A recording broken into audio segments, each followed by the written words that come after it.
জামাত জোটের ট্রেলর দেখেই বিএনপি ভয় পেয়ে গেছে, কঠিন পরিস্থিতি পড়েছে।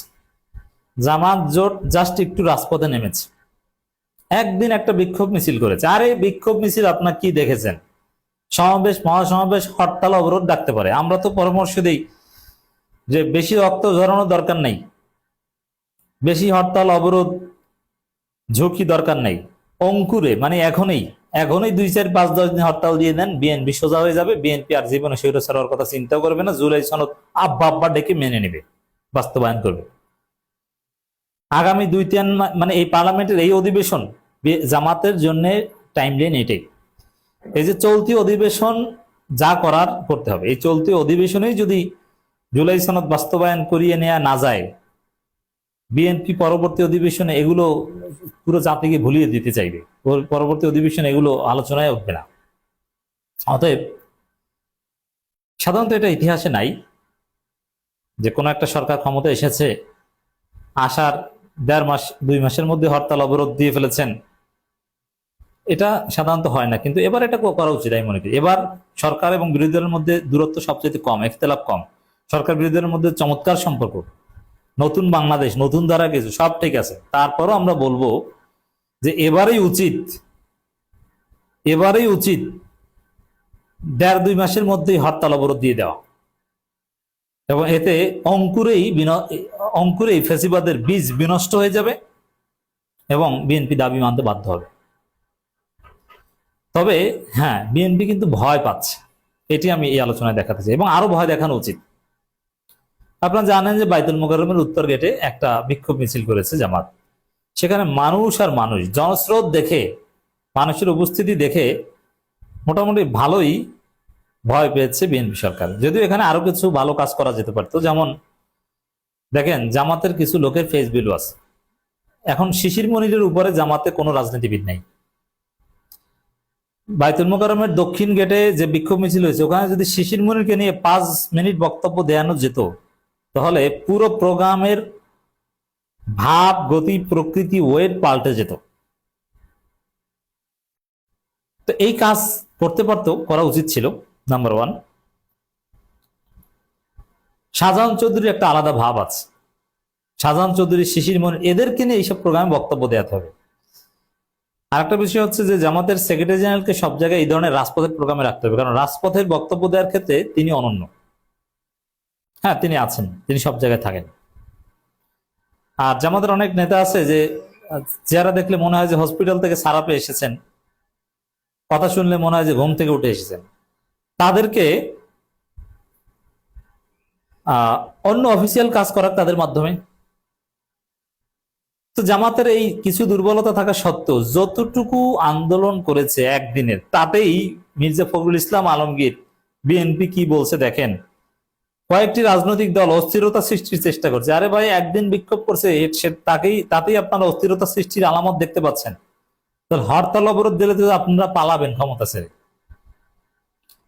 দর্শক, এনসিপির ছেলেদের তো চেনেন নাই, যারা কি পরিমাণ পোংটা। শিবিরের ছেলেরা কি পারে এটা তো হাসিনা জানে। মির্জা ফখরুল দাদু, আপনিও কিছু জানেন।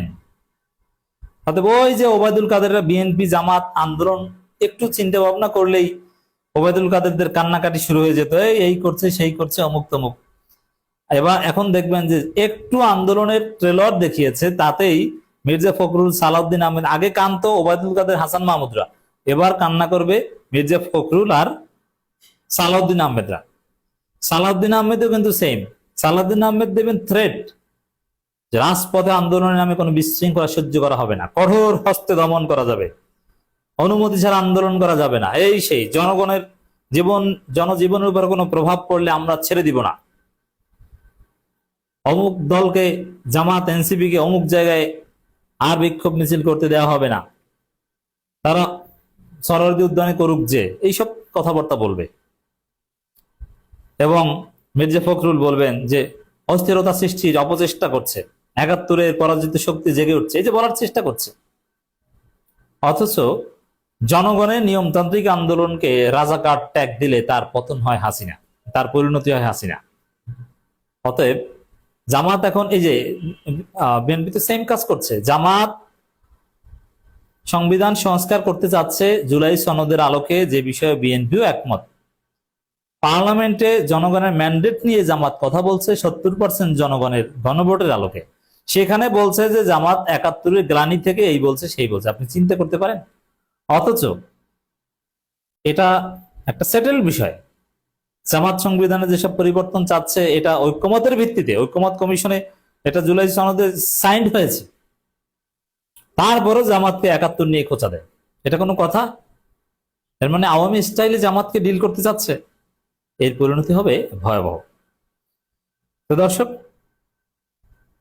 জুলাই সনদ নিয়ে কয়েকটি রাজনৈতিক দল দেশের মধ্যে অস্থিরতা সৃষ্টির চেষ্টা করছে।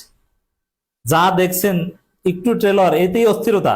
আর জুলাই সনদ বাস্তবায়নের দাবিতে হরতাল ডাকলে, অবরোধ ডাকলে, এবার যদি জামাত এনসিপি হরতাল ডাকে, আপনি কল্পনাও করতে পারবেন না যে বাংলাদেশ কি ঘটবে। এমনিতেই বাংলাদেশ দুর্ভিক্ষের কবলে এবং বিভিন্ন কিছু বন্ধ টন্ধ হয়ে যাচ্ছে। একটা খারাপ অবস্থা, শিল্প কারখানা বন্ধ হয়ে যেতে পারে, উৎপাদন বন্ধ হয়ে যেতে পারে, তেল গ্যাস নাই। এর মধ্যে আবার সরকারের বলদামির কারণে ধরা খায়।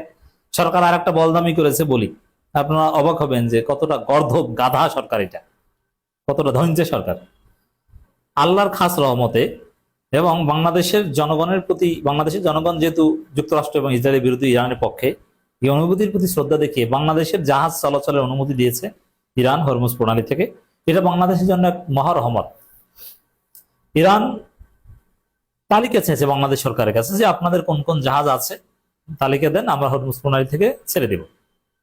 তো বাংলাদেশ সম্ভবত 6টা জাহাজের তালিকা দিয়েছে। আমাদের এই 6টা জাহাজ, তেলের জাহাজ, গ্যাসের জাহাজ, তেলের জাহাজ, এগুলো আসছে তোমরা ছেড়ে দাও। হ্যাঁ, 6টা জাহাজ ছেড়ে দিয়েছে, কিন্তু মজার বিষয়, ওই 6টা জাহাজের মধ্যে একটা জাহাজে তেল ছিল, বাকি জাহাজগুলোতে তেল ছিলই না। সেগুলো আগেই মানে তেলের অর্ডার ক্যান্সেল হয়ে গেছিল। তার মানে ফাঁকা জাহাজের অনুমতি এনে দিয়েছে বাংলাদেশ, অথচ এই 6 জাহাজ ভরে মাল আনতে পারত। তো কতটা ধৈর্যের জাহাজ, কি সরকার চালায় বুঝতে পারছেন? ফাঁকা জাহাজ আনে, তেল আনলোড হয়ে গেছে মানে আগেই, মানে অর্ডার ক্যান্সেল। এই হচ্ছে অবস্থা দর্শক। এরা এই অবস্থা, বাজেট প্রণয়ন করার টাকা নাই নাকি, রাষ্ট্রীয় কোষাগার শূন্য, আয় বাড়ে নাই, সেখানে আবার দলীয় ফটকাবাজির নামে ফ্যামিলি কার্ডের মতো ফালতু কাজে টাকা ব্যয় করছেন। মানে বিড়ি সিগারেট খেয়ে যেরকম টাকা উড়ায় না কিস্তিতে টাকা উঠিয়ে, ওইরকম ফ্যামিলি কার্ডের মাধ্যমে টাকা উড়িয়েছেন। 1 টাকাও রাজস্ব হয় বাড়েনি, 1 পয়সাও। অবস্থা খারাপ, শুধু খরচ আর খরচ, খরচ বাড়ে কিন্তু পয়সা বাড়ে না। এই পরিস্থিতিতে জামাত যদি আন্দোলন করে, একদিন যদি হরতাল দেয়, আপনি তো পালাবেন ক্ষমতা ছেড়ে। আপনি চিন্তা করছেন যে আপনি কতটা ঝুঁকির মধ্যে আছেন? হ্যাঁ, আসলে এই এই পরিস্থিতির কারণে ভয়টা আরো বেশি। অতএব জামাতের ট্রেলার দেখেছেন, দাবি মেনে নিন, দাবি মানতে আপনার বাধ্য। জামাতের দাবি মানতেই হবে, জুলাই সনদ বাস্তবায়ন করতেই হবে।